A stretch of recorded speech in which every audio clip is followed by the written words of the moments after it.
and welcome to another episode of Oops All Dragons. I am your intrepid host, Lisa, and that is... Varun. And, oh boy, we got a doozy for y'all today. Yeah. But first, Varun, what are you doing? What are you up to? Okay, I've been up and down the east coast of Florida, going back and forth with my partner, as they live in a faraway place. I've also picked up Sonic Mania again, just playing that on the Switch now, pretty fun, and building all the Gundam models in the world. I'm working through my horrible stockpile. That's what I've been doing. Oh my god, you're actually working through the stockpile. That's good for you. Oh, man. Yeah, no. What about you? Same old. Work is, consuming all of my time, but exciting.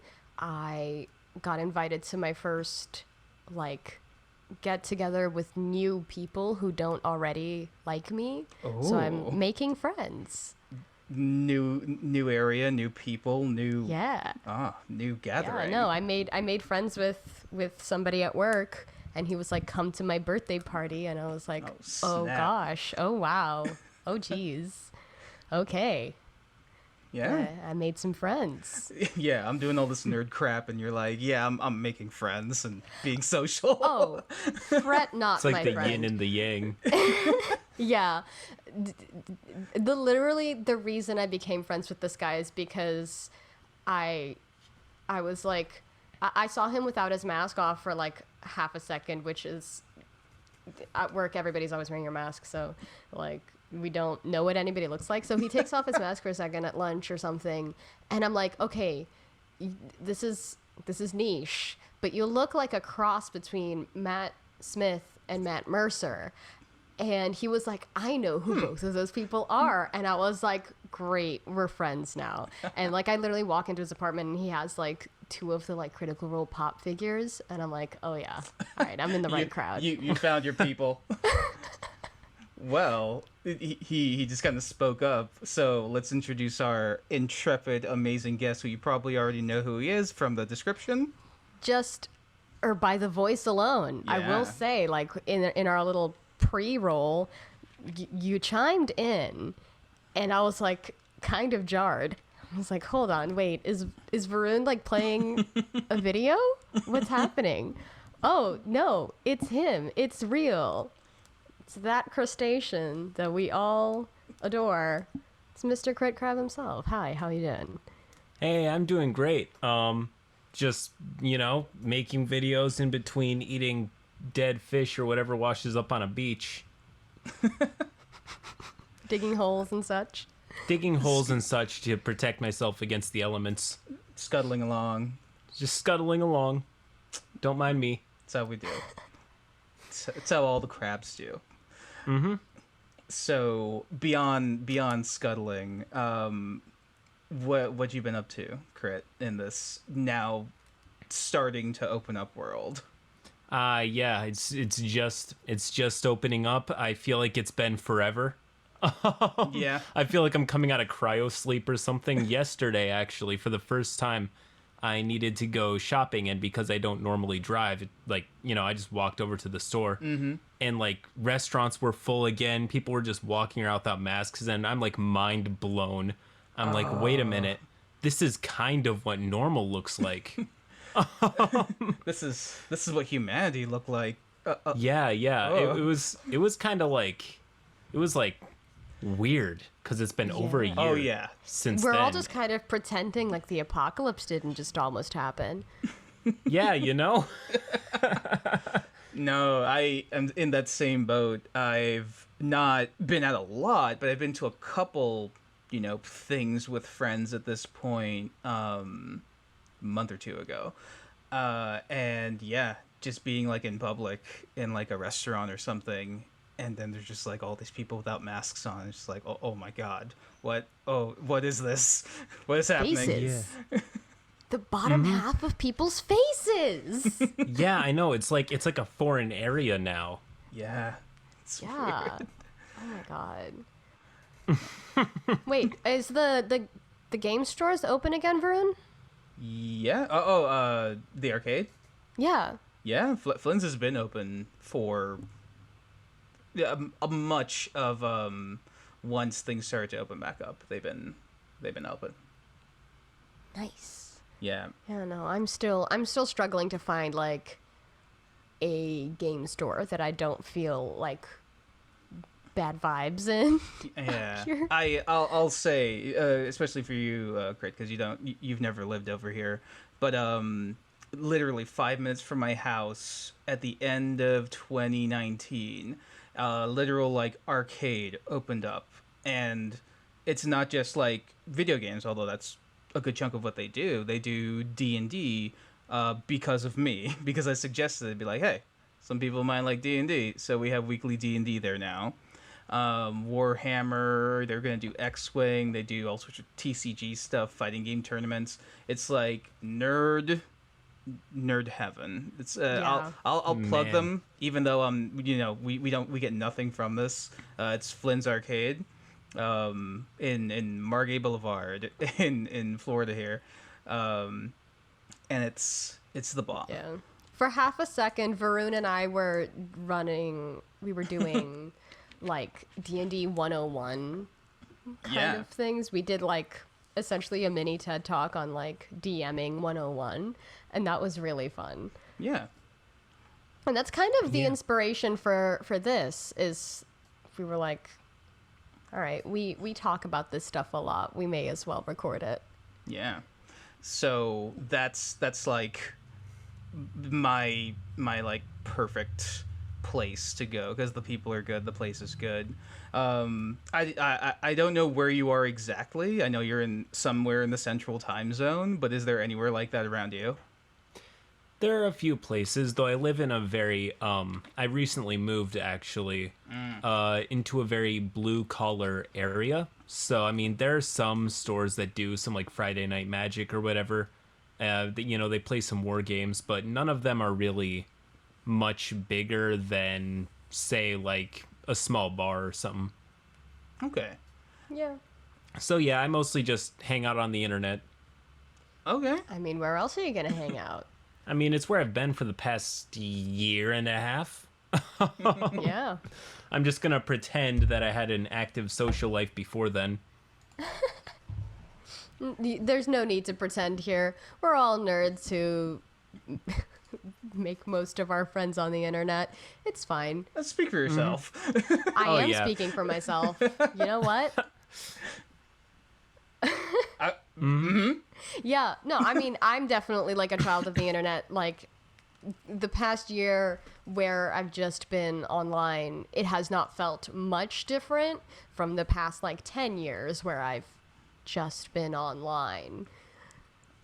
I'm a little older than you, Lisa. So like, I make friends the old-fashioned way. Although I do make friends, I've made some friends online because of you.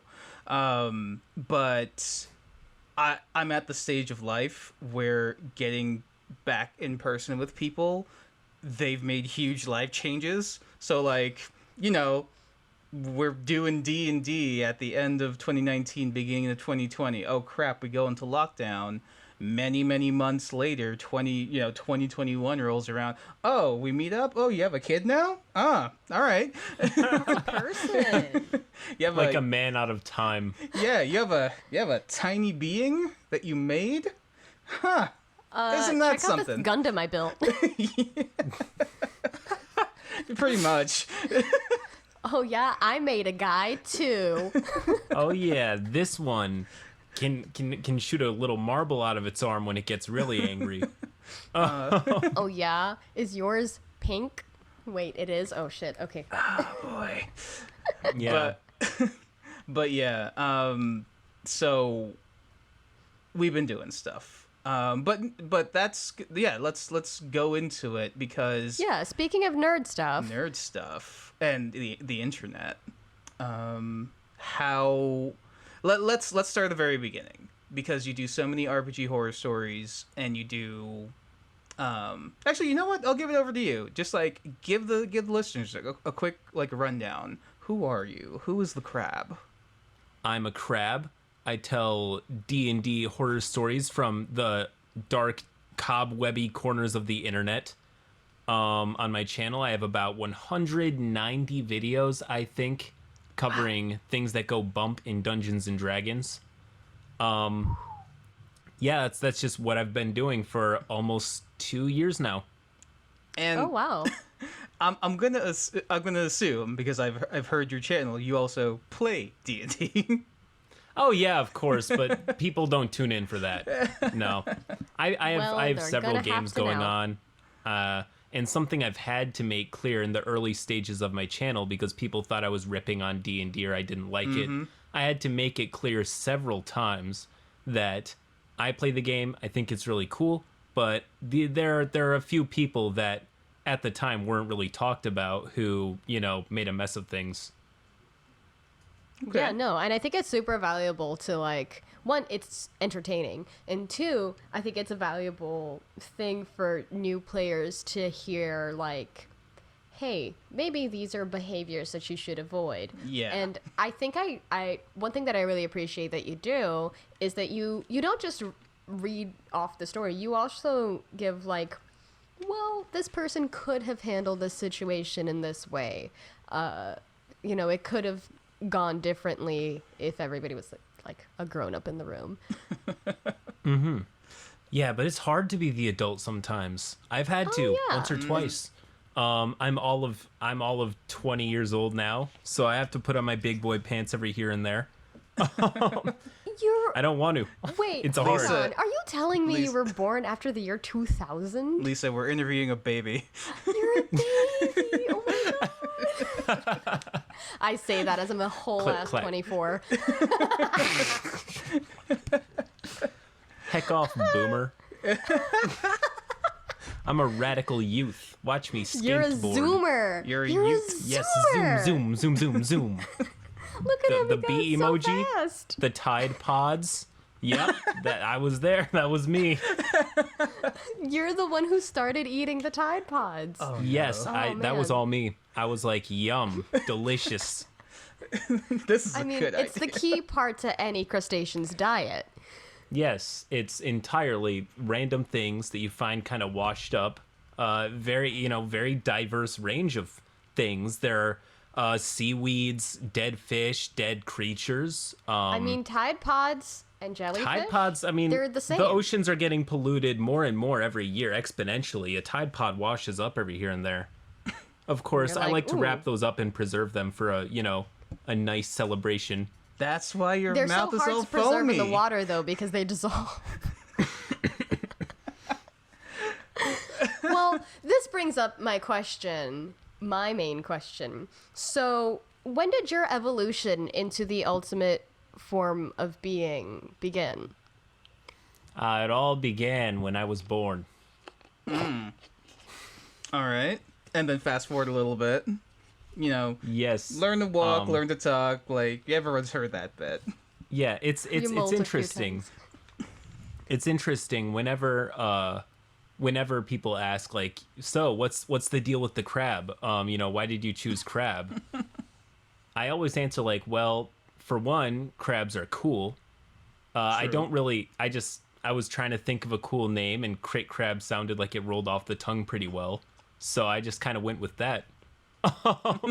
But what you'll notice is, if you watch some of my like much older videos, I really didn't commit to the whole crab idea or like persona very much at all. I It just was- kind of sometimes addressed myself as my real name. However, it took a long time of people telling me like, "Hey, yo, it's the Crab King." What? So I was over time. I was like, well, my channel's just got to evolve. The natural stage, the natural order of beings is they exist and then they evolve to some crab-like form. Yeah, what's the why not? word for that? Carcanization or Carcass. carcinization. I'm not quite sure how to pronounce it. The second C. So, Absolutely. It's one of those words that I've only ever read. I've never Yeah, had to say it same. out loud. Same. But I figured, well, as time went on, I thought people come for the crabs, so I might as well just kind of commission one of my friends to draw me a bunch of crab stills and get some beach background footage, and that's kind of where it went. Lean into the crab. Really leaned into it, and people loved it. People loved it, so I really decided to commit to the bit. Yeah, in a funny way, the beach backgrounds and like you'll put in like the beach sounds. It kind of turned it into like D&D horror story ASMR. A little bit, yeah. ASMR. I tell you about that time some dude killed my character for no reason. ASMR, creepy dude does creepy shit. I don't know. In today's episode, one guy pretends to be black. That was just today. Ouch. Yeah. I one sec. I remember recording that and trying to thumbnail it in a way. It just felt like I was walking on eggshells. I mean, like, yeah, it was, for those who may not know, listen to his channel to listen to the story of a net game of a white dude playing a black dude playing a dwarf in D&D. Yeah, Ooh. which inherently might not sound that bad to some, but he played a black character in a way that was like very stereotypy and definitely racist in several ways. It was just it was a mess. No, I'm saying it's multiple levels of white dude pretending to be a black guy to play D&D with folks online and be terrible. Yeah. Oh, no. Listen, we barely accepted when Robert Downey Jr. did it. Like, we're not gonna let some random guy He's just hanging on by a thread now. Yeah. Could drop him at a moment's notice. So so you kind of hinted at it before of like folks don't come to your channel for your D&D stories. Although I remember you did have one story where you talked about how you essentially just kind of improv'd your way through like this corner that your players had essentially put themselves in, and that was amazing. And I was gonna say, you talk about D&D in a way that my partner, who knows nothing about D&D, kind of actively hates D&D, but they love you.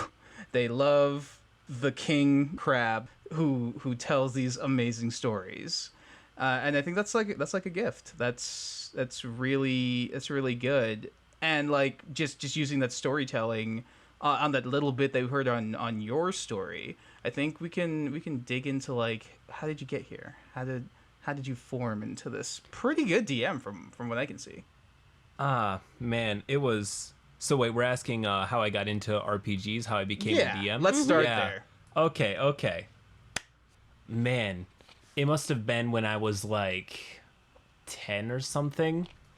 If you look at this, my grandparents had this one book called The Dangerous Book for Boys, and in it was an ad for D&D. And I was like, what is this? This looks super cool. Of course, it was from like the 70s. And of course, I would have been reading this probably around 2009, 10, or 11. Okay. And I just thought it was the coolest sounding thing ever. So I bided my time, waited, eventually. And of course, I was making up my own little RPGs with my brothers and sisters, like my siblings. Mm-hmm. Eventually, I got my hands, though, on Dungeons & Dragons 4th edition. Ooh. Now, at this point, I'm like I want to say an 11-year-old. I don't know anybody else who plays, so I'm just sitting here with all these books. I'm trying to understand it. People who have played 4th edition might understand how hard it is for an 11-year-old to grasp this. Yep. I'm just really trying to understand what's going on, but I'm kind of failing. So after trying and just not getting it at all, I decided to take the dice, take all the pieces and the dungeon tiles and whatever, and make up my own stuff that is roughly based on D&D. And I've come to several games over the years that resembled pretty close to D&D 5th edition, how it's looser on the rules by quite a bit. It's pretty simple to grasp. However, I decided I was about 17, I think. I was a big boy now. I could understand rules, and a new version of D&D dropped, so I figured why not. Picked up the 5th edition starter set, loved it, and the rest is pretty much history.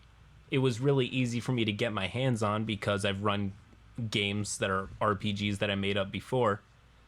So yeah, from there, I've been running D&D 5th edition for about 4 years now. Nice. And I'm still loving it. It's still a great game. Awesome. That's so interesting that you saw D&D, you saw 4th edition, and you were already able just intuitively to pick apart, like, okay, I don't get this. It doesn't matter. I'm going to take the stuff I do get, and I'm going to do my own thing, and I'm allowed to do that because it's a game. Yeah. Yeah. That is something that weirdly, like, there are people who don't get that, like, there's a part of the game that you don't get or don't like, you can just ignore it. Change it. Yeah. Yeah, that's, I mean, me and my siblings, we always did that with basically every game we played. All the board games that we played or whatever, we really like just adjusting or breaking rules or making up new ones. Yeah, all the house rules in Monopoly. Yeah, like Monopoly, it's interesting you should bring that up. What we did was we decided playing normally was a little bit boring, so we legalized stealing money from other players as long as they don't catch you. But you can take properties, cards, money, as long as they don't see you do it. If they catch you in the act, though, you have to pay them double what you were trying to take from them. So it was usually like a clever last-ditch effort if you're running out of money and you're gonna lose anyway. Might as well reach for that 500 that the DM that the other player's sitting on. So yeah, I'm just saying, like, that as an example, we pretty much played every single board game in a very different way than is normal. Okay. Like, my family, we have a ban on Uno, because we get really competitive with, like, most board games, but Uno specifically, because of, like, you have to yell Uno when you have one card. We're not allowed to do that anymore, because it'll cost us family members. So the fact that you and your siblings can come up with, let's just break all the rules. Let's just all agree to break all the rules in the same way and hopefully not murder one another. Golf clap. Good on you. We have lost a few along the way. It was it's the price that we all, they knew what they were getting into. That was the risk. Okay. So, oh boy. So I think I already know the answer to this one, but once you started running your own kind of homebrew stuff and eventually 5e, did you start out as a player or did you start out as a DM? Oh, DM, absolutely. I was the oldest of the people playing, and so I was expected to know everything. And yeah, I created all the player sheets that were very, very lackluster looking back on them. I still have some old pictures of, like, the old player sheets and old setups. Mm-hmm. We would just play with a bunch of D6s, small pieces of paper. But I designed everything, and I had two of my siblings specifically were the players. Okay. And, yep, for years we just played games we made up. Sci-fi, fantasy, zombies, whatever. Wow. Like, even, I think on both of our sides, me and Lisa, we both started out as players. Lisa definitely more so. I was a player for, like, a few months in, like, the Pathfinder, the late days of Pathfinder 1st edition. And then I got into 5e, and I was, like, DM forever for the longest time. And then Lisa was one of my players. So you just taking the reins and be like, yo, I don't know really how to run this, but I'm going to run this. I'm going to figure it out.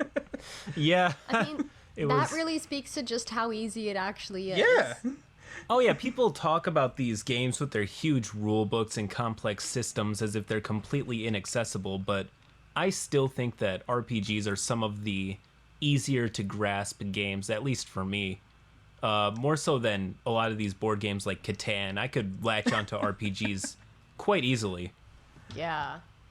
You, Because in RPG, like, you can usually kind of, if you're playing with at least one other person who knows what's going on, like, you can kind of pick up and figure it out as you go along.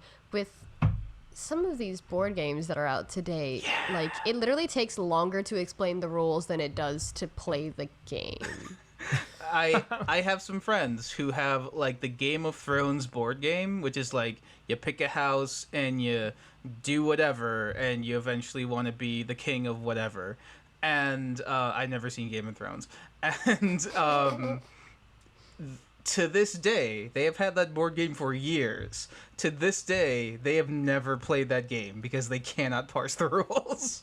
Oh man. Oh, boy. Yeah. Just No, that yeah. It's a lot of these board games can be so complicated, but man, I don't know. RPGs for some reason always just clicked with me. Couldn't tell you why. So have you branched out from D&D at all in like the past couple of years? In terms of games that I play, yes, absolutely. I really like getting my hands on all these other different systems. Specifically games that I have played, let me think. Recently, anyways, it's mostly been Last Ark, which hasn't fully released, but they have like a free demo on their website. It's very JRPG, Final Fantasy themed. But I play a lot of RPGs, lots of different kinds. the Last Ark, you had some plugs on that on your channel, and I looked at the book, and I absolutely want to run that for some folks at some point, because it does that thing that a lot of new players want to do, where especially folks coming from anime, they want to be like flashy, like I'm the coolest guy type of character, but D&D isn't really built for that unless you get into like the higher levels and you can do some more crazy stuff. But Last Ark kind of leans more into that, which looks, it seems pretty cool. Oh yeah, plus I mentioned this once on my channel a while ago. You might have seen that one, but I guess I'm just going to say it here while we're on topic. The Last Ark guys actually reached out and asked me to design a like little dungeon module for them to use as like a tutorial. And I mean, all the maps are done, all the writing's done. It's just waiting to ship out. Awesome.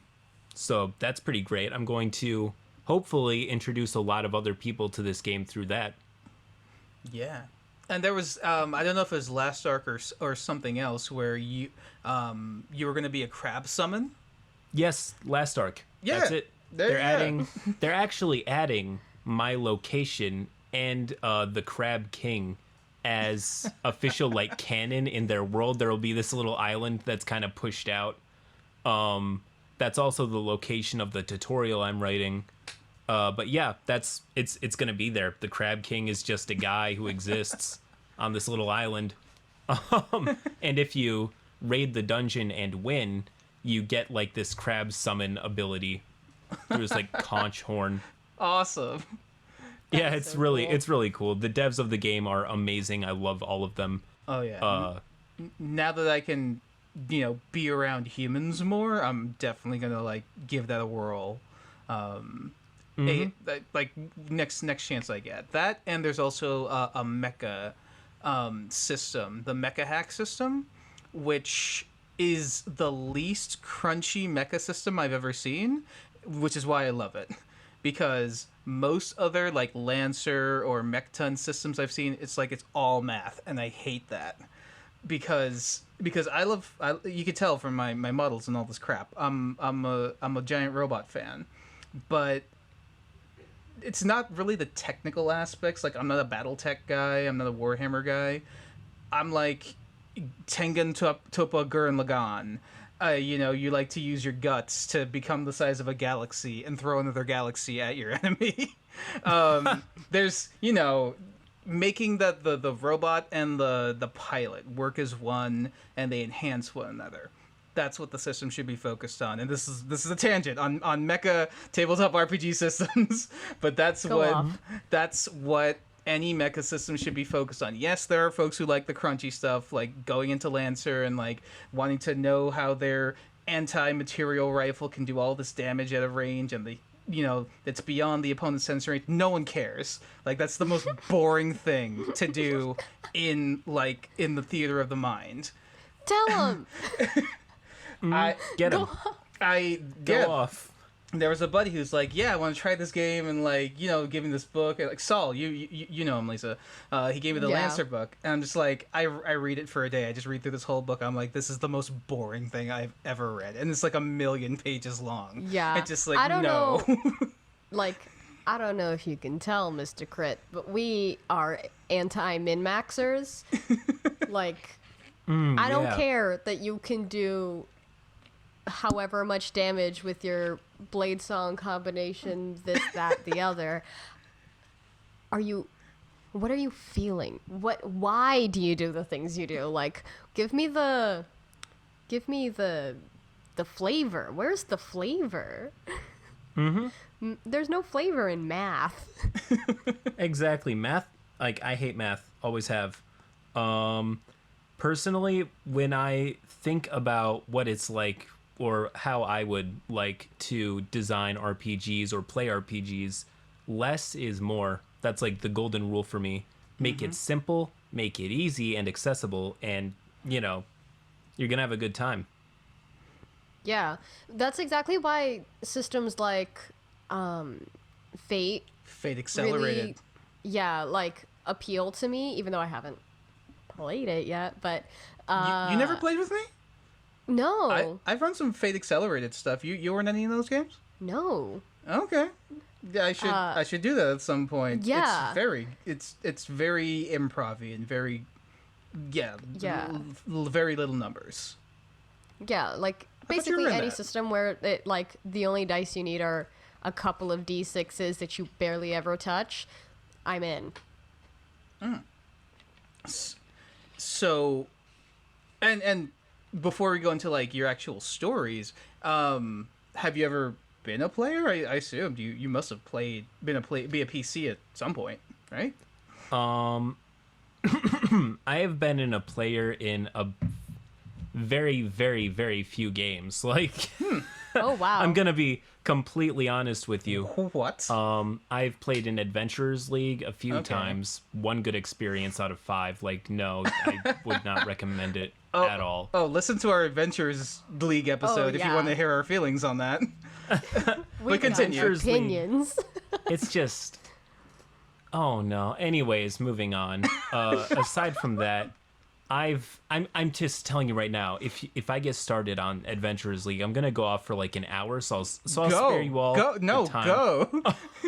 Go 5 minutes. 5 minutes on Adventurers League. All right. So I played in one game that I would consider fun, and that's only because everything went the way it was supposed to, and it was relaxing. But when I was first getting into 5th edition, I was always I was just trying to be a player so I would know how to run the game better for my siblings when I went back home. No. The first time I got paired up, I was asked, the person running the game store was like, hey, you want to just sit in with the DM and, watch people play because we're a bit booked? I was like, yeah, okay. So I was just sitting there kind of awkwardly just watching the game. And I kind of wanted to leave because there were better things for me to do.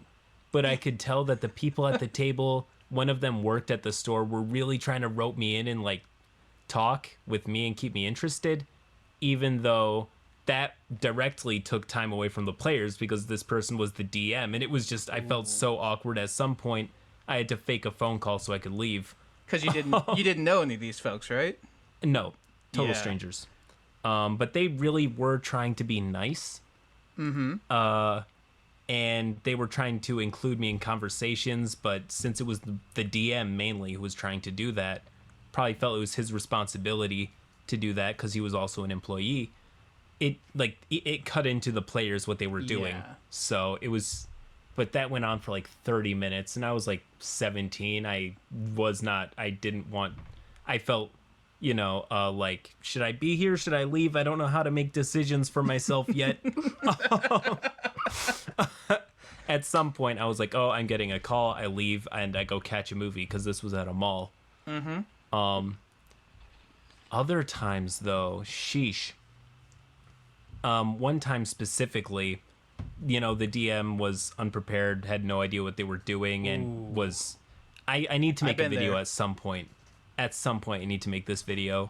But that was the game, and this could be wrong, this could be a bit extreme, but at the time, that was the game that convinced me that people who play at Adventurers League might play there because they don't have anyone in their home games that want to play with them. That's what I believed for about a year and a half after. Because it was just such a groggy, bad experience. I don't know.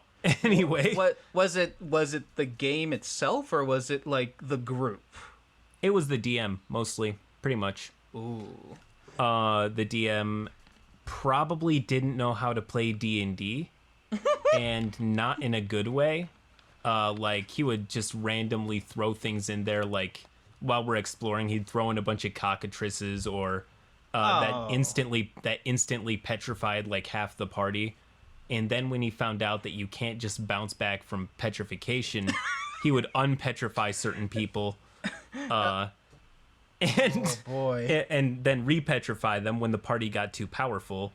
Gave, like, the cockatrices, like, I don't know, way more power than they were supposed to have. Way more hit points, I should say. So the fight was just a slog. We didn't even really get through it. Before the game, he took my sister aside and said that she had to play as this elf cleric named Asuna.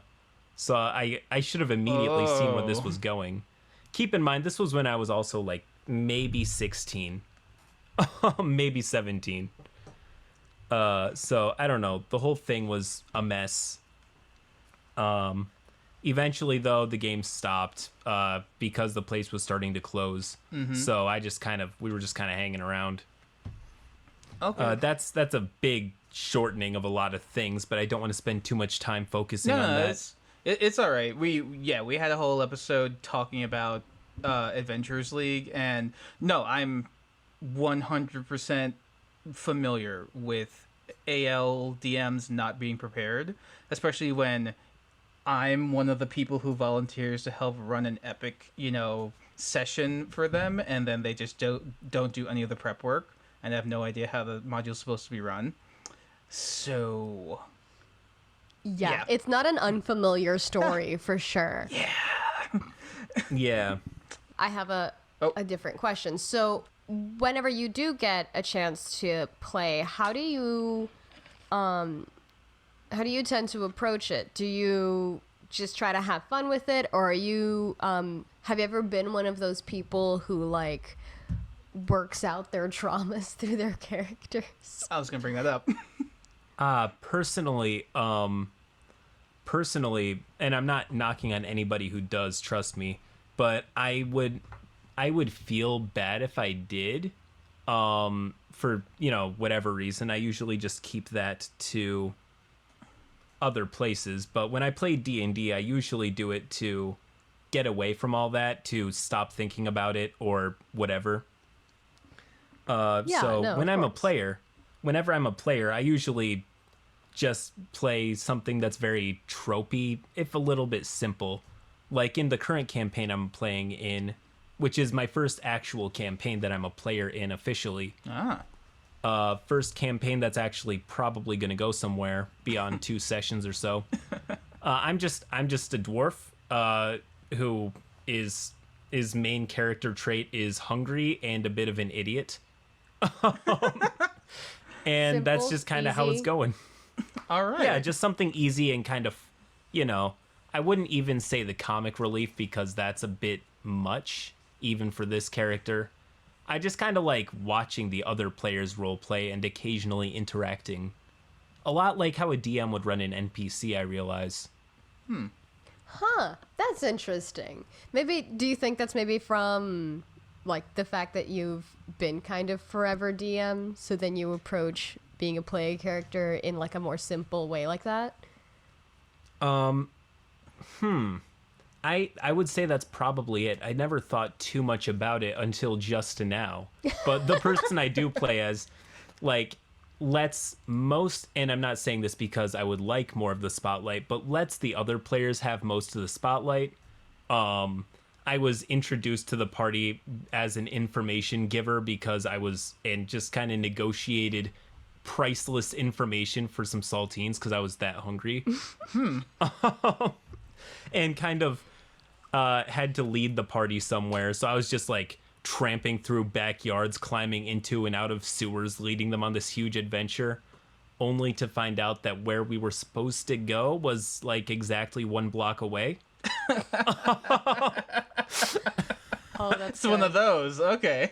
Yeah, exactly. Just kind of a doofus.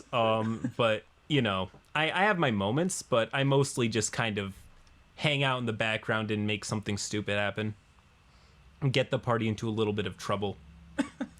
I mean, that's a valuable character to have in a party, because sometimes you need somebody to stir the pot a little bit. Yeah, like attention breaker is the Yeah, kind of sure. NPC I would label it. If ever anything gets a bit dull, he just kind of appears and makes something weird happen to break the tension.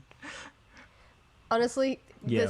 this sounds like do you read Dungeon Meshi, or have you heard of it?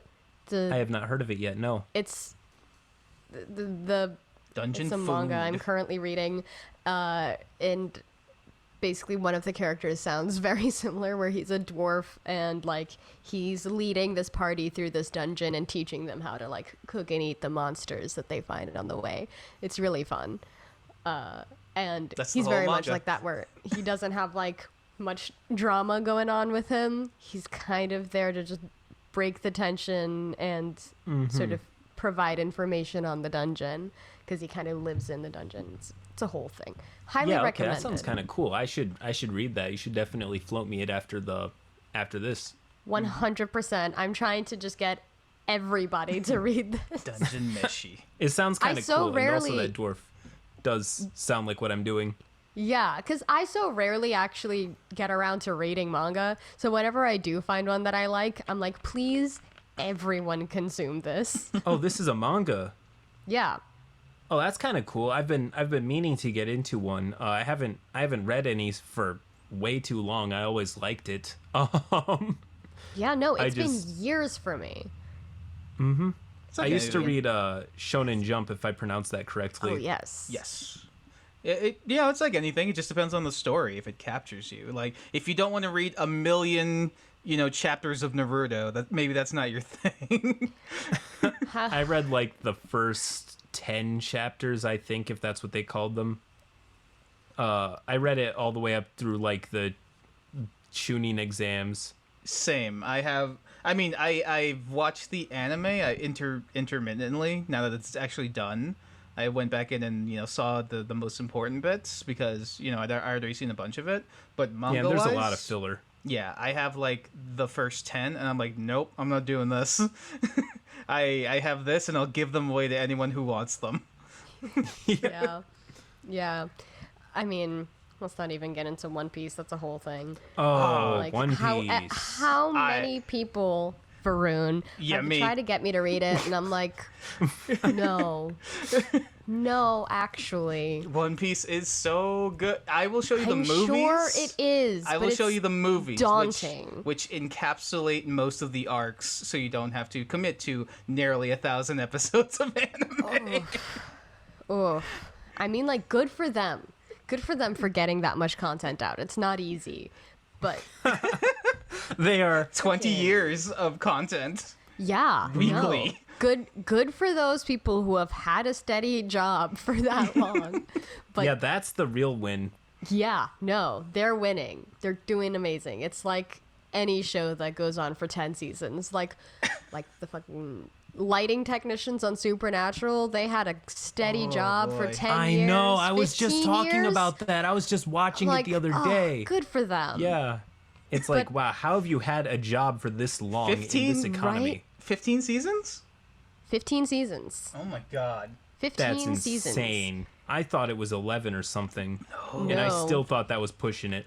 You could have It had was. you could have had a child that grew up to be a teenager, and that show would still be going on. Yeah. Your I child don't could know. almost That's- drive. We're not here to talk about Supernatural. Oh, that's so good. Any of Oh. any of those CW shows that are just like still going on. Massive respect as somebody who likes Supernatural. Man, Oh, yeah, I definitely just had- the idea that show could be is wow. Yeah. I mean, they originally Just planned for that finished show to only last. go up through season 6. So, or through season 5. And that's why everything after season 5 is like, okay, choices. We're making this up as we're going along. Quite literally. Okay. So back. Supernatural and Oh. inspired would make a cool RPG. I'm just going to put a pin in that. Hey, I'll yeah, get back kind to of that like later. Call of Cthulhu, I think. Yeah. I think I you was probably just like watching- finagle it a little. Yeah, I think you could hit Call of Cthulhu with a stick enough times to make it come out as Supernatural. Yeah, Lisa, you would have to somewhere between Call of Cthulhu and like Vampire the Dresden Files? Masquerade. You want to That's do where yeah, the or you want to do Supernatural RPG. VTM. That's your thing. What? You want to do VTM. That is Yeah, your Vampire the that Masquerade. is your white whale that you have yet to run. It really is. It is my Moby Dick.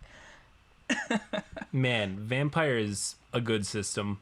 As somebody who has like what window shopped it, or like that scene from every Christmas movie where like they watch the family have dinner from outside. Yes. That's Yes. exactly it. Yes. in the cold, in the snow. Yeah, exactly. Vampire. It's like, wow, I want to be in there, but I have to be out here and alone. I could be one of them. But I'm not playing. I'm not. It's another one of those things where it's like, it's even though like I have somehow managed to pierce into the D&D realm, and that seems so overwhelming, but it's really not. I'm sure that if I actually took the time to do the research and stopped being lazy, like Vampire would actually prove to be pretty accessible. But it just seems so daunting from the outside. It's definitely more lore heavy because you've Yeah. gotta like know how all the houses operate and how they interact with one another. So, you and or the players have to like know that and be into that more than if it's D&D where everyone knows Lord of the Rings or some sort of fantasy thing and can play in that. But Yeah. VTM is very politicky. So It's very politicky, and also like I think it borrows from so many different like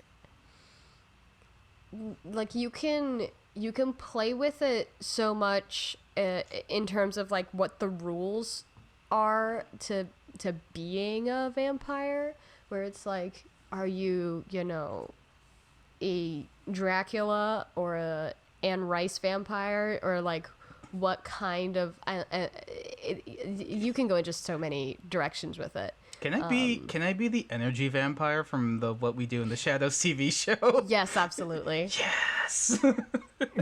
I just bore people and sap their will to live. Yes, absolutely. Oh gosh. But I think this would be a good moment to ask. In speaking of the undead, as a DM, how do I put this? Have you killed your siblings? Oh. I think there comes a time in every new DM / new player dynamic where somebody needs to be brought down to size. Because what happens is if the players never die or never really come that close, they will continue to kind of push the pencil and see how far they can go. If you know what I mean. Yeah. At some point, it's like the Critical Role scene where Marisha's like, we're basically gods, and then jumps off a cliff expecting to survive, right? It's a lot like that. One of my players was playing as like this halfling pirate lady. who just like kills someone in broad daylight outside because done a bunch of different missions. Why wouldn't this one work? Just a random slaying. The town guards come up and she just tries to like 1v all of them. Oh no. Beats a bunch of them because she's high enough level, like level 5 at the time, and the guards were, this was like a smaller village. They're just kind of dudes with spears and arrows. However, eventually she does get apprehended and kind of wrestled into a jail cell without having lost her stuff because, she still has her backpack there. I was thinking maybe she could escape. But from inside of her jail cell, she starts chucking spears at the guards. What? So I'm just like, yeah, okay, maybe she's kind of figured nothing bad will happen. So anyway, eventually the guard's like, hey, she's causing a disturbance. So eventually they just kind of like get a shield wall and approach the jail cell so that she can't really hurt them that much. And they open the door, and the guard captain, I decide to be like nice about it. I'm just like, okay, the guard captain says if you can beat him in a duel 1v1, he'll let you go on the condition that you stop attacking the townsfolk. And she's like, oh, okay, easy. So she rushes him, gets a few bad rolls, ends up dying, and ends up getting the rest of her party killed because they jumped in and tried to assist. Ooh. And that was my first like TPK. Everybody died, and they were killing a player it sets a mood. Yeah. I never knew how somber it would be. I didn't think it would be that bad. Yeah. But as the last player rolled a bad death save, yeah, no, it wasn't fun. And they've played a lot more smart and conservatively since, so I kind of figured maybe it needed to happen at some point. Mm-hmm. Especially given how progressively more insane they were getting, or like mad with power, thinking that nothing bad really could happen to them. Yeah. That was, I still hold that eventually it would have happened. No, that makes sense. Yeah, no, for sure. That's a hard lesson to learn. It is, though. That like actions have consequences, and sometimes that consequence is that you have to roll a new character. Mm-hmm.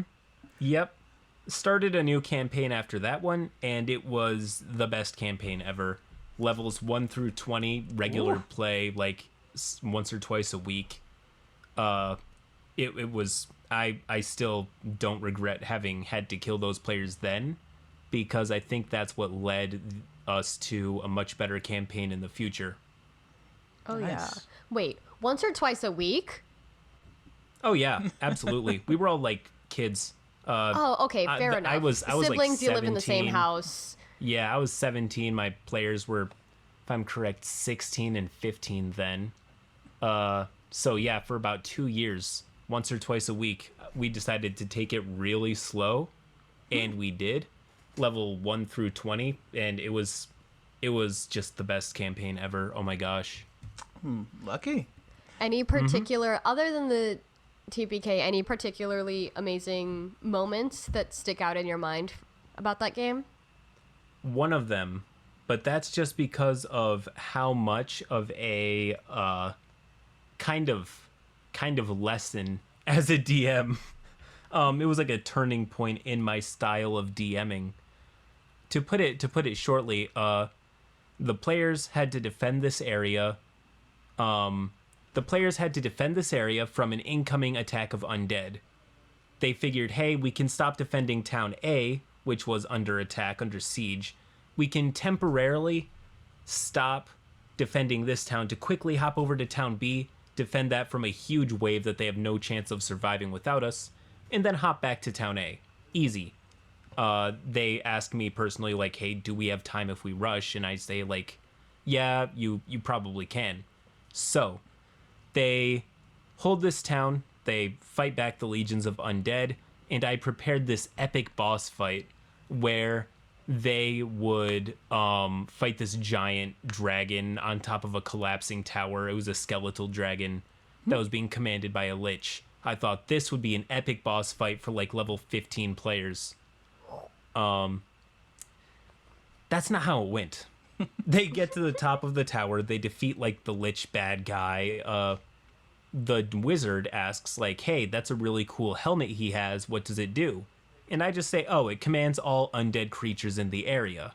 Oh. So he pockets it, and unbeknownst to me, as the skeletal dragon approaches, the whole party's just like, "Oh no, this is gonna be an epic boss fight on a collapsing tower. Whatever shall we do?" And the wizard, he's like, "Hold up." It's a mouse tool. Yeah, and I'm just like, wait a minute. Later. And I just realized my mistake. Oh, you gave him and he's just the like, bullet. "Can I use this to keep the dragon and command it?" And so I'm just like, wait, no, go back.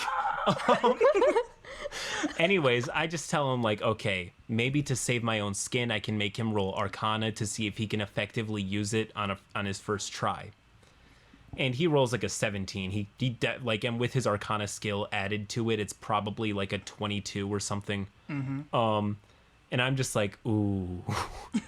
And he's like, all right, I command the dragon to explode. Which he does. The tower is saved. It doesn't collapse.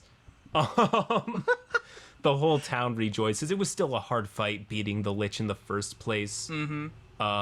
But still, I couldn't help but feel like, even though it was a really good boss fight, it could have been a lot cooler with like on top of a collapsing tower and a dragon and other stuff. But I don't know. I just kind of felt like, oh. The whole party was like high fives around the table. They're like, yeah, we outsmarted the game.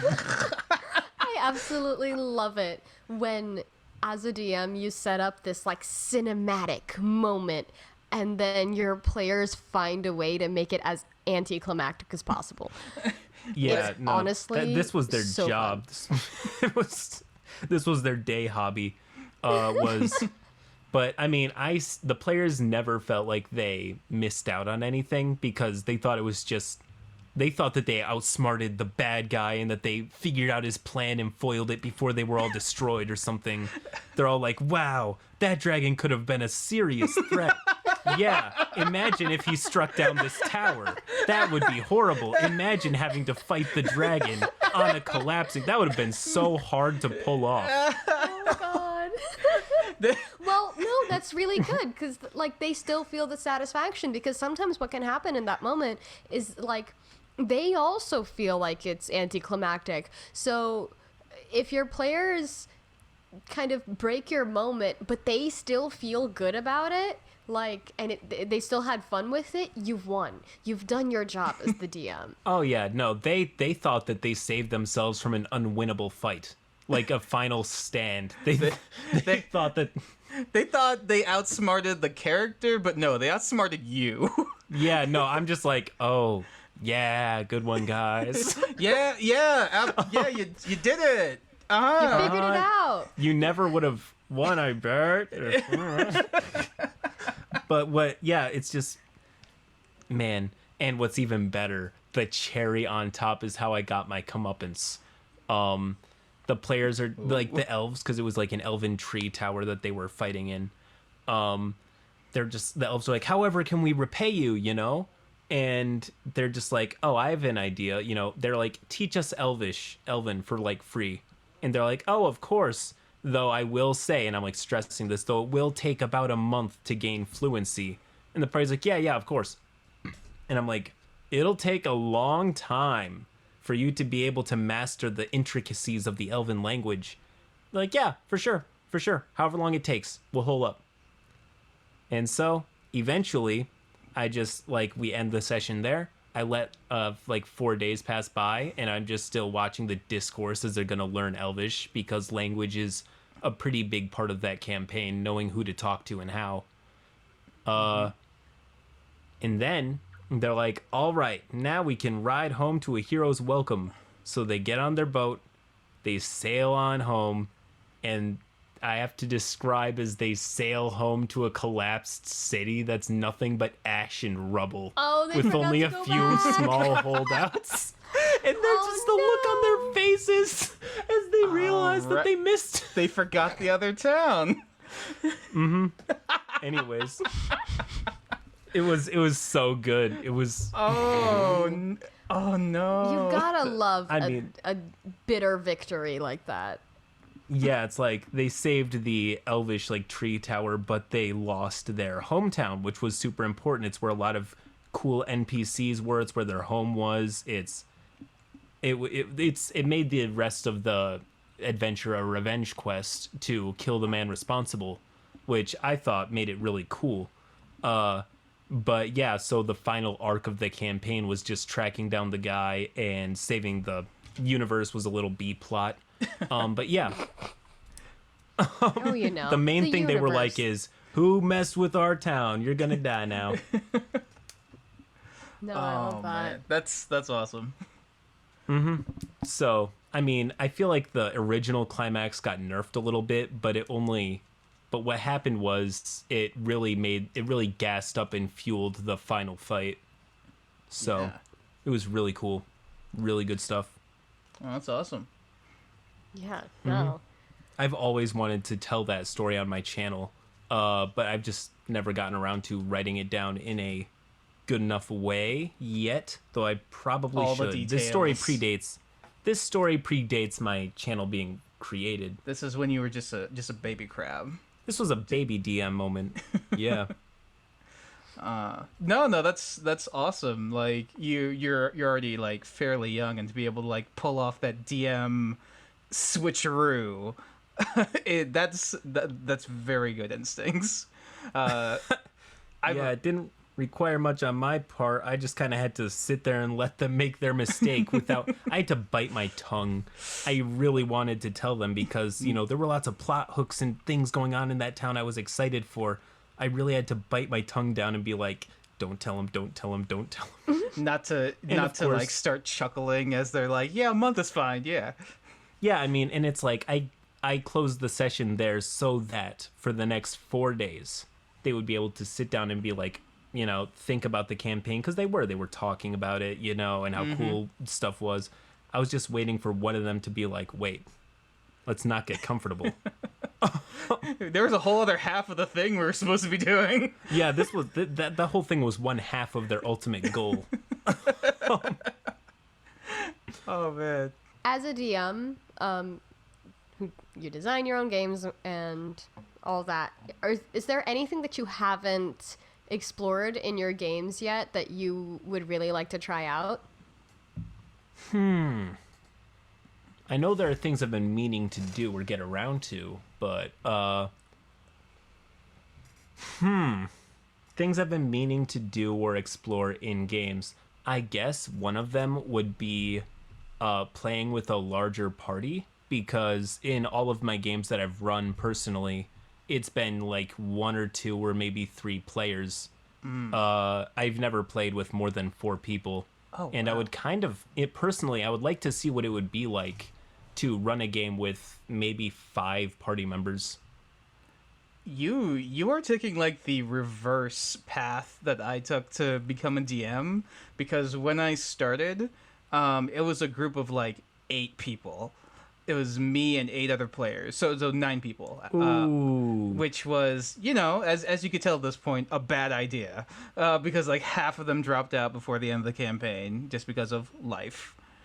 And then Lisa, the campaign that you were brought in on was like, what, 7, 8 people to start. In that case, I knew people were going to drop out. I just wanted to see who was going to stay on.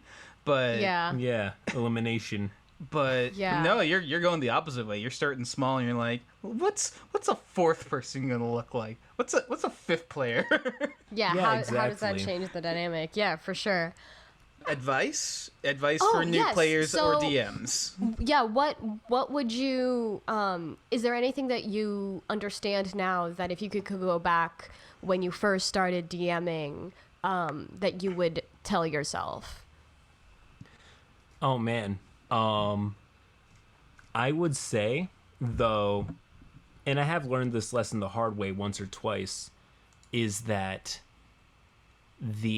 things are not going to go exactly the way you planned. That was kind of a foreign concept to me, and there have been times that I've tried to force a plan to work and it never really did, not in a satisfying way. I would just tell myself that it's okay to let the players take the reins on a lot of the game and a lot of the story, because it also belongs to them. That's yeah. Excellent. I could not possibly agree more. Yeah. Stay away from the railroad as much as possible. Exactly. Yeah. All right. Yeah, and we talk about this a lot, is that like you can prepare as much as you want, but be ready for it to blow up. Oh yeah, I just say come with a plan, but don't expect it to, no plan survives contact with the players. Yeah, that's absolutely about right. Absolutely. Well, I think that we've eaten up enough of your time, Mr. Krabs. Yes. Oh yeah, Mr. Krabs. Any final thoughts, parting words? Plugs. Plugs. Plugs. I just have two things to plug. My YouTube channel, though I'm sure if you're here, you may have already heard of me in some capacity. We'll put the link in too. Yeah. And let's see what we have here. I get one more plug. SpongeBob, Mr. Krabs, let's go. The new ones aren't that bad. Is all I'm gonna say. There's new SpongeBob? Yeah, it's still running. Did not even know that. The new one's That's not as good. another one where it's like it's not as good as that show. The first few months, the first few seasons, not as good as that, but it still has its moments. Okay. Yeah, I've seen some of like the animation from like recent Bob, and it's like too smooth. It's a little jarring. It is. It's entirely too smooth. Though occasionally it'll still get a laugh. It's still good in my opinion. Oh yeah. No. There's just a lot of material there that they could still have good bits. Okay. All right. Well, YouTube channel and watch one of the most popular children's shows. Yeah, just check out. It's a small show. It's not really. Might not have heard of it. May not have heard of it, but it's a gem. I would check it out. Absolutely. And I guess with that, we bid you adieu and good night, and thank you so much for listening to another episode of Oops All Dragons. Thanks for listening. We'll see you next time. Till next time. Bye! Oops All Dragons is a group effort. Our show is edited by Noel Hernandez, our theme was composed by Brendan Lyons, and our logo art is by Azif On Q. Links to more of their work and their social media will be in the show notes.